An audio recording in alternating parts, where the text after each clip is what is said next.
जय माता दी। सभी श्रद्धालु भक्तों का हार्दिक स्वागत है। आज हम माँ दुर्गा की कृपा प्राप्त करने के लिए दुर्गा सप्तशती के चतुर्थ एवं पंचम अध्याय का पाठ करेंगे। यह अध्याय देवताओं द्वारा माँ की स्तुति का है, जिसमें वे माँ की महिमा का वर्णन करते हैं। कृपया सभी भक्तजन ध्यान लगाकर बैठें और माँ का स्मरण करें। ओम ऐं ह्रीं क्लीं चामुंडाय विच्चे। जब माँ दुर्गा ने महिषासुर का वध किया, तब सभी देवता अत्यंत प्रसन्न हुए और उन्होंने माँ की स्तुति करना प्रारंभ किया। इस स्तुति को दुर्गा सप्तशती का चौथा अध्याय कहते हैं। आइए सुनते हैं दुर्गा सप्तशती का यह अध्याय। देवी ने जब पराक्रमी दुरात्मा महिषासुर को मार गिराया और असुरों की सेना को मार दिया, तब इंद्र आदि समस्त देवता अपने सिर तथा शरीर को झुकाकर भगवती की स्तुति करने लगे। जिस देवी ने अपनी शक्ति से यह जगत व्याप्त किया है और जो संपूर्ण देवताओं तथा महर्षियों की पूज्यनीय है, उस अंबिका को हम भक्ति पूर्वक नमस्कार करते हैं। वह हम सबका कल्याण करे। जिस अतुल प्रभाव और बल का वर्णन भगवान विष्णु, शंकर और ब्रह्मा जी भी नहीं कर सके, वह चंडिका देवी इस संपूर्ण जगत का पालन करे और अशुभ का, भय का नाश करे। पुण्यात्माओं के घरों में तुम स्वयं लक्ष्मी रूप हो और पापियों के घरों में तुम अलक्ष्मी रूप हो, और सतकुल में उत्पन्न होने वालों के लिए तुम लज्जा रूप होकर उनके घरों में निवास करती हो। हम दुर्गा भगवती को नमस्कार करते हैं। हे देवी, इस विश्व का पालन करो। हे देवी, हम तुम्हारे अचिंत्य रूप का किस प्रकार वर्णन करें। असुरों का नाश करने वाली भारी पराक्रम तथा समस्त देवताओं और दैत्यों के विषय में जो तुम्हारे पवित्र चरित्र हैं, उनका हम किस प्रकार वर्णन करें। हे देवी, त्रिगुणात्मिका होने पर भी तुम संपूर्ण जगत की उत्पत्ति का कारण हो। हे देवी, भगवान विष्णु, शंकर आदि किसी भी देवता ने तुम्हारा पार नहीं पाया। तुम सबकी आश्रय हो। यह संपूर्ण जगत तुम्हारा ही अंशरूप है, क्योंकि तुम सबकी आदि भूत प्रकृति हो।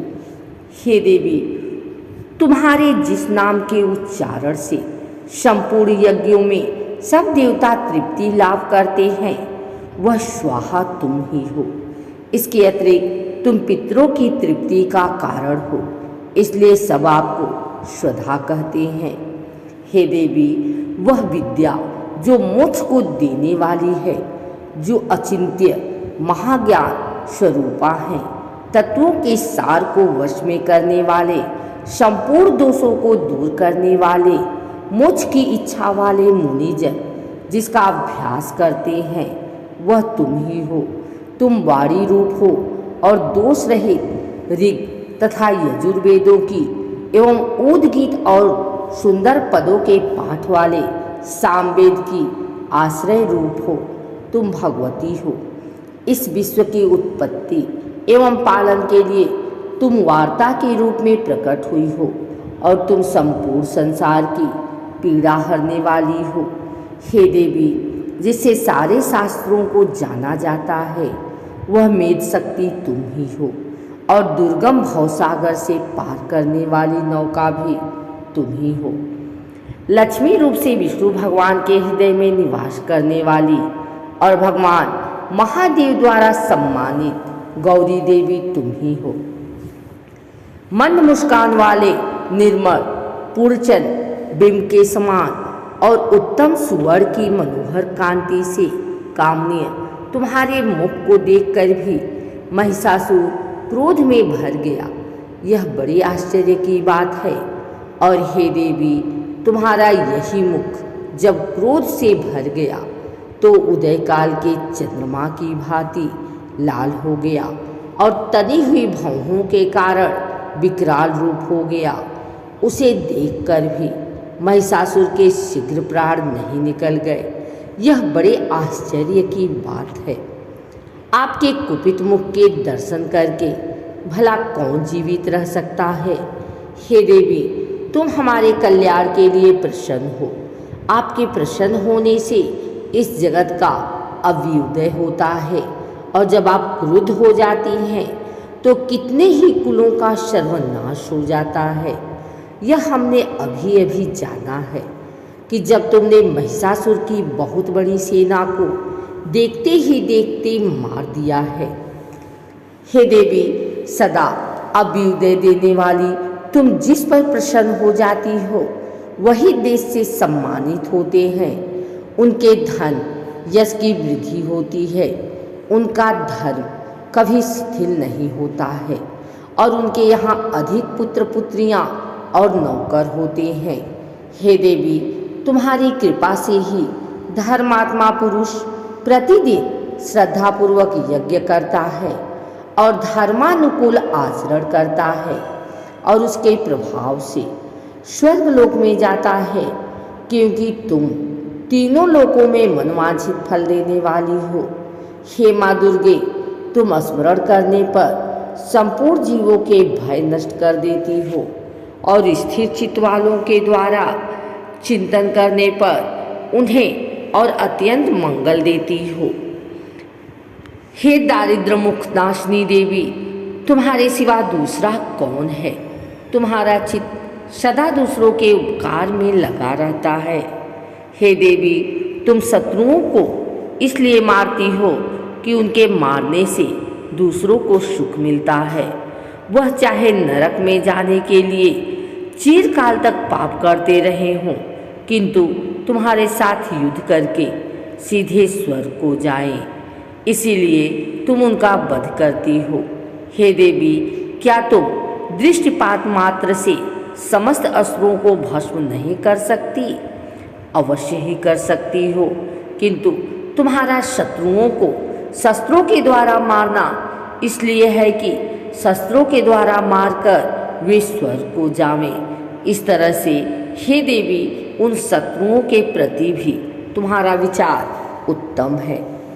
हे देवी, तुम्हारे उग्र खड़ग की चमक से और त्रिशूल की नोक की कांति के कारण असुरों की आंखें फूट जाती है। उसका कारण यह था कि वे किरणों से शोभायमान तुम्हारे चंद्रमा के समान आनंद प्रदान करने वाले सुंदर मुख को देख रहे थे। हे देवी, तुम्हारा शील बुरे वृतांत को दूर करने वाला है, और सबसे अधिक तुम्हारा रूप है जो न तो कभी चिंतन में आ सकता है और न जिसकी दूसरों से कभी तुलना ही हो सकती है। तुम्हारा बल व पराक्रम शत्रुओं का नाश करने वाला है। इस तरह तुमने शत्रुओं पर भी दया प्रकट की है। हे देवी, तुम्हारे बल की किसके साथ बराबरी की जा सकती है, तथा शत्रुओं के भय देने वाला इतना सुंदर रूप भी और किसका है। हृदय में कृपा और युद्ध में निष्ठुरता, यह दोनों बातें तीनों लोकों में केवल तुम्ही में देखने में आई है। हे माता, युद्ध भूमि में शत्रुओं को मारकर तुमने उन्हें स्वर्गलोक में पहुंचाया है। इस तरह तीनों लोकों को तुमने रक्षा की है, तथा उन उन्मत्त असुरों से जो हमें भय था उनको भी तुमने दूर किया है। तुमको हमारा नमस्कार है। हे देवी, तुम सूर तथा खड़ग से हमारी रक्षा करो, तथा घंटे की ध्वनि और धनुष की टंकार से भी हमारी रक्षा करो। हे चंडिके, आप अपने शूल को घुमाकर पूर्व, पश्चिम, उत्तर तथा दक्षिण दिशा में हमारी रक्षा करो। तीनों लोकों में जो तुम्हारे सौम्य रूप हैं तथा घोर रूप हैं, उनसे हमारी रक्षा करो, तथा इस पृथ्वी की रक्षा करो। हे अंबिके, आपके कर पल्लवों में जो खड़ग, शूल और गदा आदि शस्त्र शोभा पा रहे हैं, उनमें हमारी रक्षा करो। महर्षि बोले कि इस प्रकार जब सब देवताओं ने जगत माता भगवती की स्तुति की और नंदवन के पुष्पों तथा गंध अनुलोपों द्वारा उनका पूजन किया और फिर सबने मिलकर जब सुगंधित व दिव्य धूपों द्वारा उनको सुगंधि निवेदन की, तब देवी ने प्रसन्न होकर कहा, हे देवताओं, तुम सब मुझसे मनवांछित वर मांगो। देवता बोले, हे भगवती, तुमने हमारा सब कुछ कार्य कर दिया, अब हमारे लिए कुछ भी मांगना बाकी नहीं रहा, क्योंकि तुमने हमारे शत्रु महिषासुर को मार डाला है। हे महेश्वरी, तुम इस पर भी यदि हमें कोई वर देना चाहती हो तो बस इतना वर दो कि जब जब हम आपका स्मरण करें तब तब आप हमारी विपत्तियों को हरण करने के लिए हमें दर्शन दिया करो। हे अंबिके, जो कोई भी तुम्हारी स्तुति करे तुम उनको वित्त, समृद्धि और वैभव देने के साथ ही उनके धन और स्त्री आदि संपत्ति बढ़ावें और सदा हम पर प्रसन्न रहें। महर्षि बोले, हे राजन, देवताओं ने जब जगत के लिए तथा अपने लिए इस प्रकार प्रश्न किया तो बस तथास्तु कहकर देवी अंतर ध्यान हो गई। हे भूप, जिस प्रकार तीनों लोकों का हित चाहने वाली यह भगवती देवताओं के शरीर से उत्पन्न हुई थी, वह सारा वृतांत मैंने तुझसे कह दिया। और इसके पश्चात दुष्ट असुरों तथा शुम्भ का वध करने और सब लोगों की रक्षा करने के लिए जिस प्रकार गौरी देवी के शरीर से उत्पन्न हुई थी, वह सारा वृतांत मैं यथावत वर्णन करता हूँ। आइए सुनते हैं दुर्गा सप्तशती का 5वां अध्याय। महर्षि मेधा ने कहा, पूर्व काल में शुम्भ नामक असुरों ने अपने बल के मत से इंद्र का त्रिलोकी का राज्य और यज्ञों के भाग छीन लिए और वह दोनों इसी प्रकार सूर्य, चंद्रमा, धर्मराज और वरुण के अधिकार को भी छीन कर स्वयं ही उनका उपयोग करने लगे। वायु और अग्नि का कार्य भी वही करने लगे और इसके पश्चात उन्होंने जिन देवताओं का राज्य छीना था उनको अपने अपने स्थान से निकाल दिया। इस तरह से अधिकार छीने हुए दैत्यों तथा दैत्यों द्वारा निकाले हुए देवता अपराजिता देवी का स्मरण करने लगे कि देवी ने हमको वर दिया था कि मैं तुम्हारी संपूर्ण विपत्तियों का नष्ट करके रक्षा करूंगी। ऐसा विचार कर सब देवता हिमालय पर गए और भगवती विष्णु माया की स्तुति करने लगे। देवताओं ने कहा, देवी को नमस्कार है, शिव को नमस्कार है, प्रकृति और भद्रा को नमस्कार है। हम लोग रौद्र, नित्या और गौरी को नमस्कार करते हैं। ज्योत्स्नामयी, चंद्र रूपिणी व सुख रूपा देवी को निरंतर नमस्कार है। शरणागतों का कल्याण करने वाली वृद्धि और सिद्धि रूपा देवी को हम बार बार नमस्कार करते हैं। और नैऋति, राजाओं की लक्ष्मी तथा सरवाड़ी को नमस्कार है। दुर्गा को दुर्ग स्थलों को पार करने वाली दुर्गपारा को सारा सर्वकारी ख्याति कृष्ण और धूम्र देवी को सदैव नमस्कार है। अत्यंत सौम्य तथा अत्यंत रौद्र रूप को हम नमस्कार करते हैं। उन्हें हमारा बारंबार प्रणाम है। जगत की आधारभूत कृति देवी को बार बार नमस्कार करते हैं। जिस देवी को प्राणी मात्र विष्णु माया कहते हैं उनको नमस्कार है, उनको नमस्कार है, उनको नमस्कार है। जो देवी संपूर्ण प्राणियों में चेतना कहलाती हैं उनको नमस्कार है, उनको नमस्कार है, उनको नमस्कार है। जो देवी प्राणियों में वृद्धि रूप से स्थित हैं उनको नमस्कार है। जो देवी सब प्राणियों में निद्रा रूप से विराजमान हैं उनको नमस्कार है। जो देवी संपूर्ण प्राणियों में क्षुधा रूप से विराजमान हैं उनको नमस्कार है। जो देवी संपूर्ण प्राणियों में छाया रूप में स्थित हैं उनको नमस्कार है। जो देवी सब प्राणियों में शक्ति रूप से स्थित हैं उनको नमस्कार है। जो देवी संपूर्ण प्राणियों में तृष्णा रूप से स्थित हैं उनको नमस्कार है। जो देवी सब प्राणियों में शांति रूप से स्थित है, उनको नमस्कार है। जो देवी सब प्राणियों में जाति रूप से स्थित है, उनको नमस्कार है। जो देवी सब प्राणियों में लज्जा रूप से स्थित है, उनको नमस्कार है। जो देवी संपूर्ण प्राणियों में श्रद्धा रूप से स्थित हैं, उनको नमस्कार है। जो देवी संपूर्ण प्राणियों में कांति रूप से स्थित हैं, उनको नमस्कार है। जो देवी सब प्राणियों में लक्ष्मी रूप से स्थित हैं, उनको नमस्कार है। जो देवी संपूर्ण प्राणियों में वृत्ति रूप से स्थित हैं, उनको नमस्कार है। जो देवी सब प्राणियों में स्मृति रूप से विराजमान हैं, उनको नमस्कार है। जो देवी सब प्राणियों में दया रूप से स्थित हैं, उनको नमस्कार है। जो देवी सब प्राणियों में तुष्टि रूप से स्थित हैं, उनको नमस्कार है। जो देवी संपूर्ण प्राणियों में मातृ रूप से स्थित हैं, उनको नमस्कार है। जो देवी संपूर्ण प्राणियों में भ्रांति रूप से स्थित हैं, उनको नमस्कार है। जो देवी संपूर्ण प्राणियों में नित्य व्याप्त रहती हैं, उनको नमस्कार है। जो देवी चैतन्य रूप से इस संपूर्ण संसार को व्याप्त करके स्थित हैं, उनको नमस्कार है।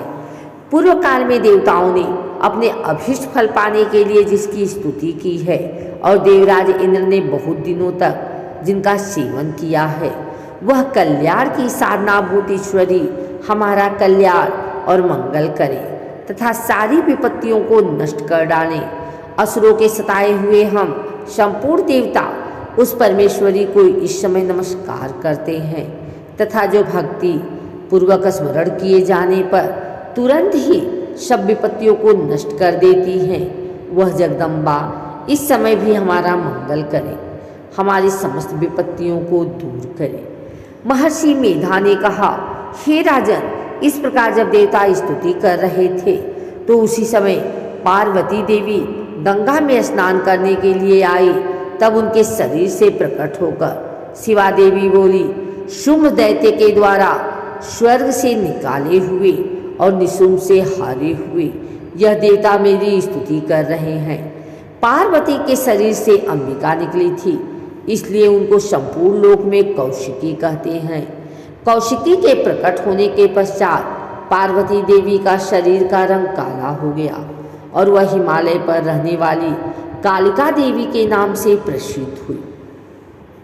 फिर शुंभ और निशुंभ के दूत चंडमुंड वहां आए और उन्होंने परम मनोहर रूप वाली अंबिका देवी को देखा। फिर वह शुंभ के पास जाकर बोले, महाराज, एक अत्यंत सुंदर स्त्री हिमालय को प्रकाशित कर रही है। वैसा रंग रूप आज तक हमने किसी स्त्री में नहीं देखा। हे असुरेश्वर, आप यह पता लगाएं कि वह कौन है और उसको ग्रहण कर लें। वह स्त्री स्त्रियों में रत्न है। वह अपनी कांति से दसों दिशाओं को प्रकाशित करती हुई वहाँ स्थित है, इसलिए आपका उसको देखना उचित है। हे प्रभु, तीनों लोकों के हाथी, घोड़े और मणि इत्यादि जितने रत्न हैं, वह सब इस समय आपके घर में शोभायमान हैं।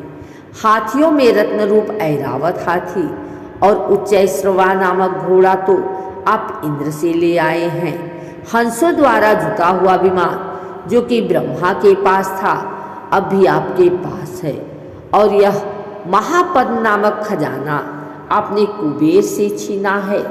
समुद्र ने आपको सदा खिले हुए फूल की किलकली नामक माला दी है। वरुण का कंचन की वर्षा करने वाला छत्र आपके पास है। रथों में श्रेष्ठ प्रजापति का रथ भी आपके पास ही है।